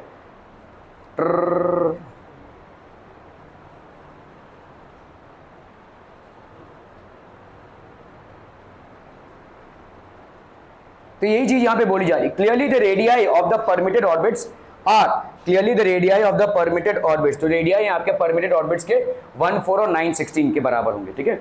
The parameter n is called the principal quantum number, ठीक है। आपके 4 टाइप के क्वांटम नंबर्स होते हैं, principal, azimuthal, magnetic and spin quantum numbers, ठीक है। Okay, so the radius of the innermost orbit of the hydrogen atom is called the Bohr's radius. अभी hydrogen atom क्यों बोला जा रहा है, आपको ये स्ट्राइक होना चाहिए। आप अगर इसमें जाएंगे, देखिए इस फॉर्मूले में जाएंगे, अरे कहां गए, इस फॉर्मूले में जाएंगे, बताइए हाइड्रोजन एटम के लिए z कितना हो जाएगा 1, ठीक है, और फर्स्ट ऑर्बिट के लिए n कितना हो जाएगा 1। तो आपका रेडियस क्या बचेगा, रेडियस आपका यही बचेगा ना, देखो जो कांस्टेंट है वही आ जाएगा। इसको समझा ना भाई साहब, बोर्स रेडियस बोलते हैं हम इसको, ठीक है।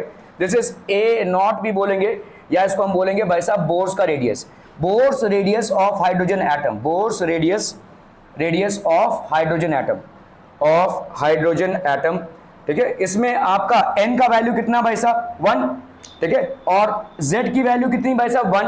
तो क्या बचेगा यहाँ पे, r is equal to h square upon 4 pi square m।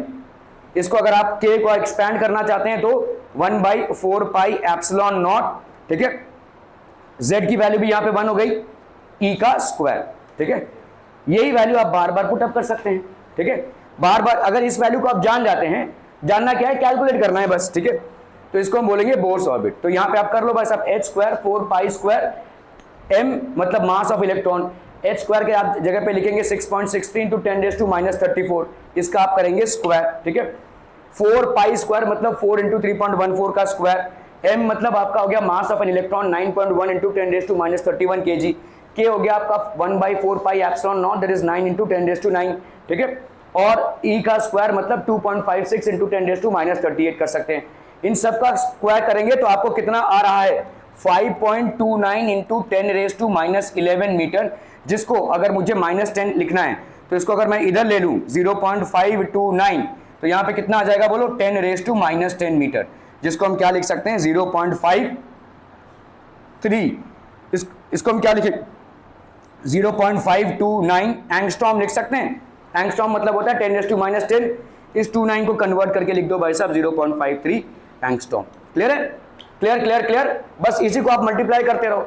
तो अगर आपका कोई भी रेडियस है उसका वैल्यू कितना हो जाएगा, पूरा जो आपने कैलकुलेट किया 0.53 एंगस्ट्रॉम मतलब 10⁻10, ठीक है, into n square by z। किसी भी एटम के लिए अगर आपको n स्क्वायर और z मालूम है तो ये आपका भाई साहब रेडियस आ जाएगा, ठीक है। किस शेल का आप रेडियस निकालना चाहते हैं और उस एटम का एटॉमिक नंबर क्या है। क्लियर है, क्लियर है, क्लियर है पीपल, ठीक है।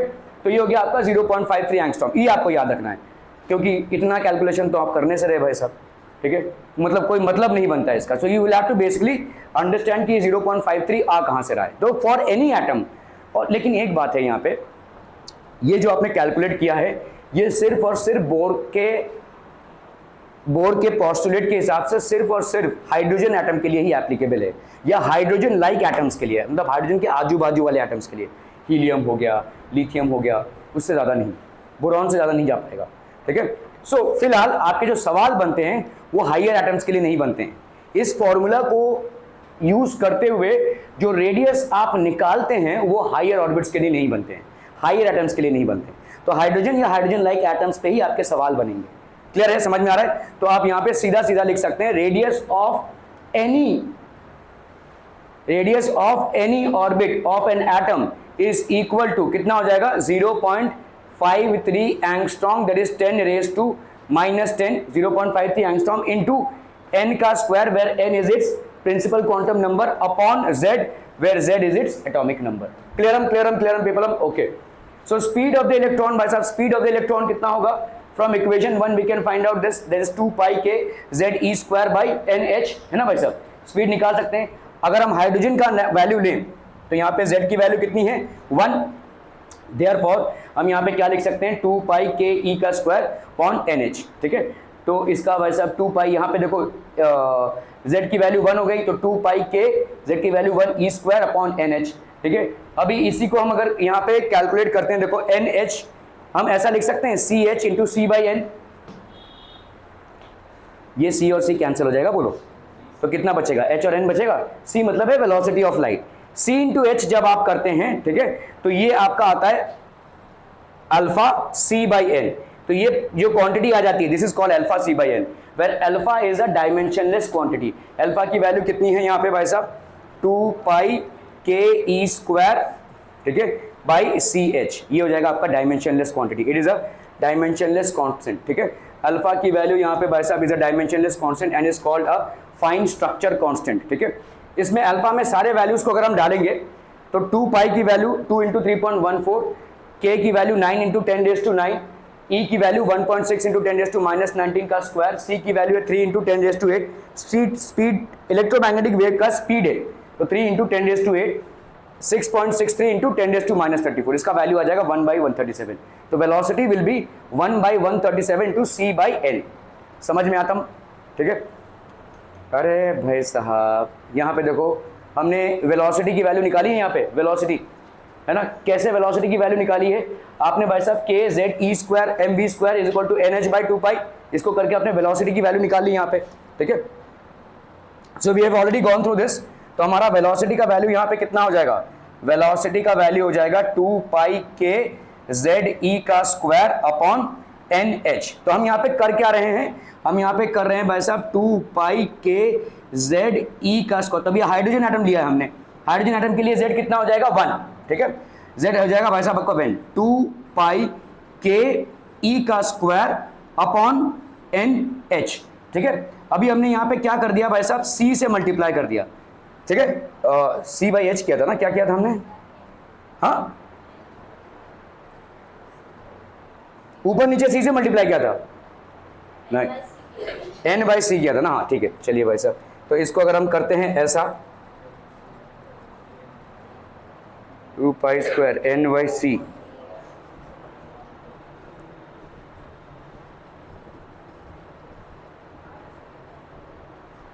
what do we do?